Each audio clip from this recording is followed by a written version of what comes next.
My name is Levina Mulandi. I have an education in engineering and education itself, and I have a doctorate in transformational leadership. I also lecture in discipleship and transformational leadership, and I'm a pastor's wife, married to one of my favorite preachers in this city. And together we have 2 sons in university. Well, Life on Life Discipleship is doing discipleship with younger sisters, specifically for me. That's really what it is, that you come alongside someone else, for me, a younger lady, and I seek to teach them all that Christ has commanded. And not just teach them to know, but teach them to obey, which then means that you have to do life with them. Share your life and get into their life. And what that means then, that you get into every area of their life, not just the spiritual area aspect of it. You get into their family life, you get into their education life, you get into their work life, you get into their dream life, and you get into their impact life. What significance are they making in their community and in their city? So basically, that's what Life on Life Discipleship is. And why I personally got to target younger ladies is because as I continue to read the Bible, I also came across Titus 2, 3-5, where specifically God says older women teach younger women. And it goes on to say what you're supposed to teach them.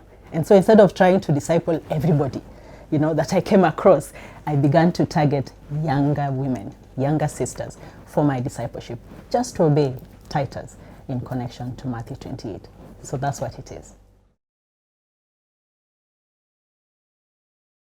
I was actually a campus student, first year, 19 years old, and living my wild life. Friday and Saturday nights found me in the clubs, fraternizing with older men who we call sponsors, and then Sunday morning, I will, in all my conflict, will seek to sober up pretty first and wear modestly and be in church, and believe you me, I'll be leading worship, until one day an older Christian woman knocked on my campus door. And 2 years later, I was the one knocking on the doors of first-year students on Friday nights and Saturday nights. And just her taking initiative to knock on my door and walking with me changed my life trajectory into what God had intended it to be.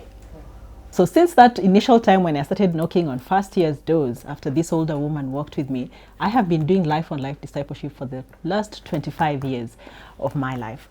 And it's interesting that God has allowed me to work with almost 50 women during that time.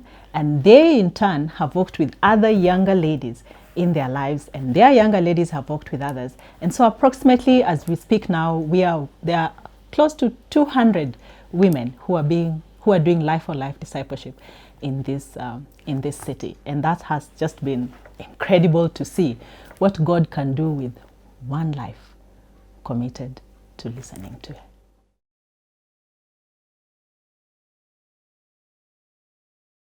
Normally, the ministries in the church, we tend to focus on the spiritual growth of an individual. But Life on Life Discipleship, coming from what Christ has said, we must teach everything that Christ has commanded. And for example, I have one of my disciples, her name is Maureen, and she's a doctor in a government hospital in this city, And so when she began to work at that hospital, she noticed that the infant mortality for preterm babies was very high because the hospital had only one incubator, which could not take care of all the preterm babies, and even the mothers who went to that hospital could not afford the cost of incubating their babies. So Maureen came up with this idea called the kangaroo, incubation method, where you use an African wrap, a kitenge or a kanga, and you have the women wrap their preterm babies against their chest so that it is a skin-to-skin contact. And they would have to carry their babies 14 to 16 hours a day, and they would also have their husbands come in to help. And just that incubation period helped to reduce the infant mortality rate of preterm babies in our hospital, in our government hospital, and in this city. And the reason that Maureen went ahead and did this, is because we have studied together in Life on Life Discipleship, as God tells us in Jeremiah 29:7, that as God's people, we must seek the peace and prosperity of the city and our communities. And that's exactly what she was trying to do. You read in the Bible how Paul, knew Timothy's, not just Timothy's mother, but Timothy's mother-in-law, and it challenged me, and I thought, Timothy's grandmother. So I asked myself, how many of my disciples' grandmothers do I know?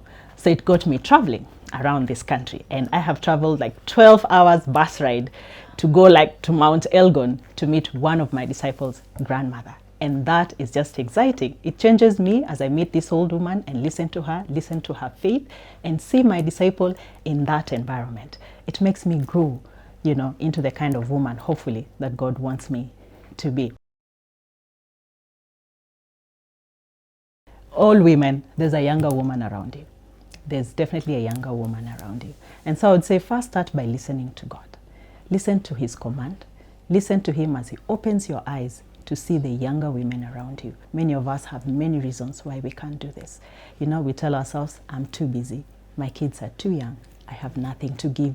I am too old. These millennials will not listen to me. You know? But that's a lie. It's a lie, you know. So after you have listened to yourself, take what you're hearing of yourself and put it next to the Lord and choose to obey what God is telling you. And then thirdly, intentionally seek to connect with the young women around you. Then take time to listen to them. So listen to how you can pray for them, listen to how you can care for them, and listen to how you can begin to share your life and what God has taught you with them. And those are just the first three.